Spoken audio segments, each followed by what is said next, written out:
عزیزان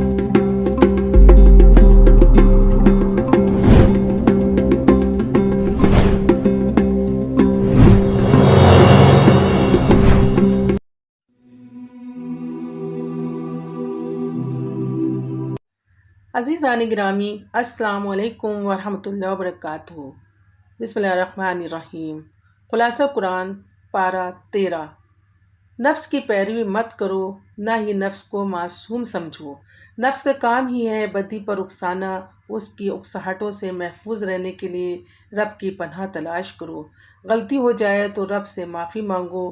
دنیا کی ساری دولت اور بادشاہت مل جائے تب بھی یہ نہ بھولو کہ آخرت کے مقابلے میں دنیا کی بڑی سے بڑی دولت ہیچ ہے، اور وہ ان کے لیے ہے جو ایمان لائے اور اللہ کی ناراضگی سے بچیں۔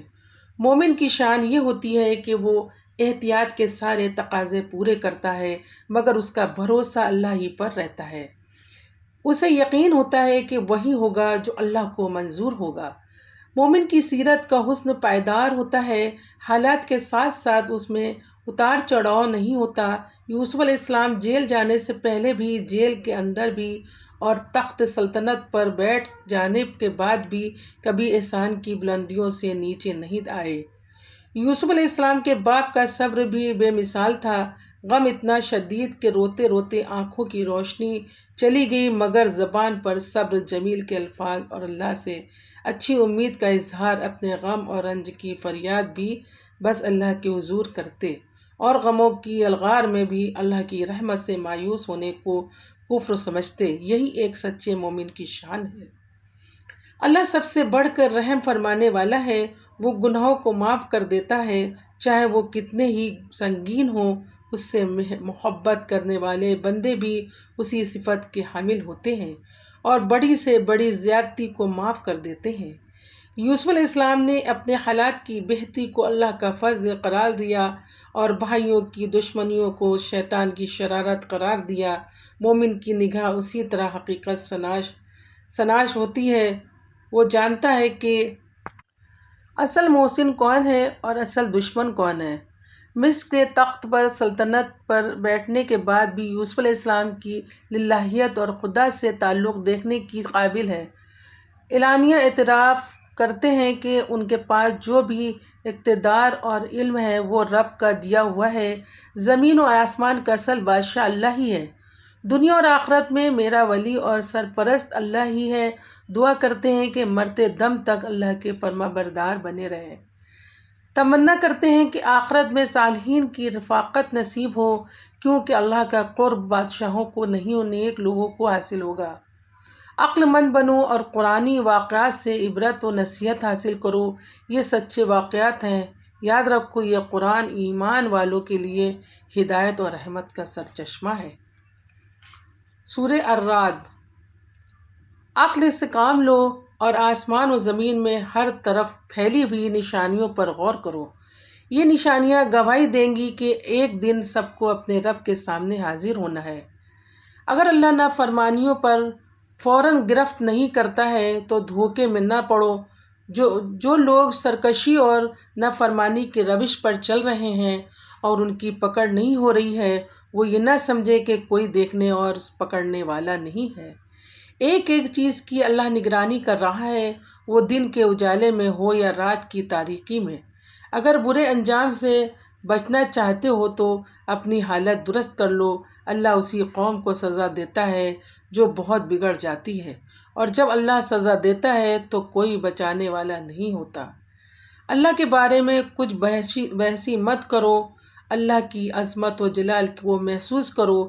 یہ جو بجلیاں چمک رہی ہیں، یہ جو بادل گرج رہے ہیں، یہ جو بھاری بھاری بادل اٹھ رہے ہیں، اور یہ جو آسمان کڑک رہا ہے، یہ سب دیکھ کر تمہیں اللہ کی عظمت و جلال کا اندازہ ہو جانا چاہیے۔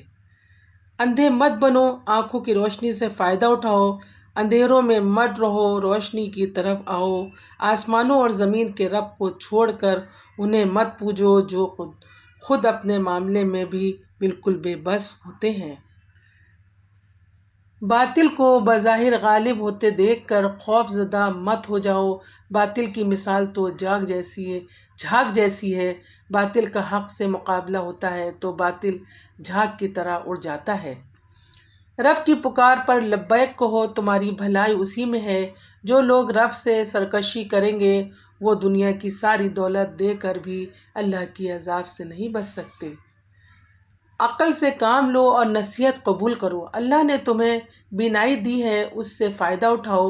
یہ سمجھنے کی کوشش کرو کہ اللہ نے جو نازل کیا ہے وہی حق ہے۔ اللہ سے کیا ہوا عہد پورا کرو، کسی بھی حال میں اسے توڑنے کا خیال دل میں نہ لاؤ۔ اللہ نے جسے جوڑنے کا حکم دیا ہے اسے جوڑو۔ اپنے رب سے ڈرو اور حساب کے برے انجام سے بچنے کی فکر کرو۔ اپنے رب کی رضا تلاش کرو، اس کی راہ میں صبر کرو، نماز قائم کرو۔ اللہ نے جو دیا ہے اسے علانیہ پوشیدہ خرچ کرو۔ برائی کا علاج بھلائی سے کرو، صبر کا دامن تھامے رہو۔ اپنی اصلاح کے ساتھ ساتھ ان کی بھی فکر کرو کہ تمہارے والدین، تمہاری بیویاں اور تمہاری اولاد بھی اچھے اور نیک بنے، تاکہ جنت میں تم سب کو ملنے اور ساتھ رہنے کا موقع مل سکے۔ اللہ پر ایمان رکھو اور اللہ کی یاد میں دل کا سکون تلاش کرو۔ تمہیں دل کے سکون کی دولت صرف اللہ کی یاد میں مل سکتی ہے۔ ایمان کی حفاظت کرو اور اچھے کام کرو، خوش نصیبی تمہارے ساتھ رہے گی۔ سورہ ابراہیم۔ لوگ کے سامنے اللہ کی کتاب پیش کرو اور جھٹلانے والوں کی پرواہ مت کرو۔ طے کر لو کہ مجھے تو بس اللہ کی بندگی کرنی ہے، اسی کی طرف میں بلاتا رہوں گا، اسی کی طرف مجھے پلٹ کر جانا ہے۔ میرے پاس علم کی روشنی آ گئی ہے، اب میں کسی کی خواہش کی غلامی نہیں کروں گا۔ تم پر اللہ کی نعمتیں اتنی کہ تم شمار نہیں کر سکتے۔ اللہ کی نعمتوں کے تقاضے پورے کرو۔ تمہارے رب نے آگاہ کر دیا ہے کہ شکر ادا کرو گے تو وہ تمہیں اور زیادہ دے گا، اور ناشکری کرو گے تو اس کی سزا بہت سخت ہوگی۔ یاد رکھو، ساری دنیا مل کر بھی ناشکری کرے تو اللہ کا کچھ نہیں بگڑتا، لیکن ناشکری کرنے والے بڑے خسارے میں رہیں گے۔ سچے اہل ایمان راستے کی تکلیفوں سے نہیں گھبراتے، وہ اللہ پر بھروسہ رکھتے ہیں اور ہر تکلیف پر صبر کرتے ہیں۔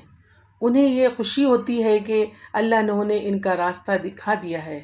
دنیا میں تم کتنے ہی کمزور ہو اور باطل کے علم بردار کتنے ہی طاقتور ہوں، تم ان سے مرعوب نہ ہو۔ قیامت کے دن وہ جہنم میں پڑے ہوں گے اور تمہارے کچھ کام نہیں آئیں گے۔ شیطان کی پیروی مت کرو، قیامت کے دن وہ تمہاری ہنسی اڑائے گا کہ تم نے بیوقوف بن کر اس کی بات سن لی تھی۔ کلمہ طیبہ کی اہمیت کو سمجھو۔ اس کی مثال ایسی ہے جیسے ایک اچھا درخت جس کی جڑیں زمین میں گہری جمی ہوئی ہیں اور شاخیں آسمان سے باتیں کرتی ہیں۔ کلمہ طیبہ کو اپناؤ گے تو دنیا کی زندگی میں اطمینان حاصل ہوگا اور آخرت میں سرخ روئی حاصل ہوگی۔ اللہ جو مثالیں بیان کرتا ہے وہ تمہاری زندگی کے لیے بہت قیمتی ہیں، ان سے سبق حاصل کرو۔ ابراہیم علیہ السلام کو یہ فکر رہتی تھی کہ ان کی نماز زیادہ سے زیادہ خوبصورت ہو اور ان کی اولاد بھی خوبصورت نماز کی عادی بنے۔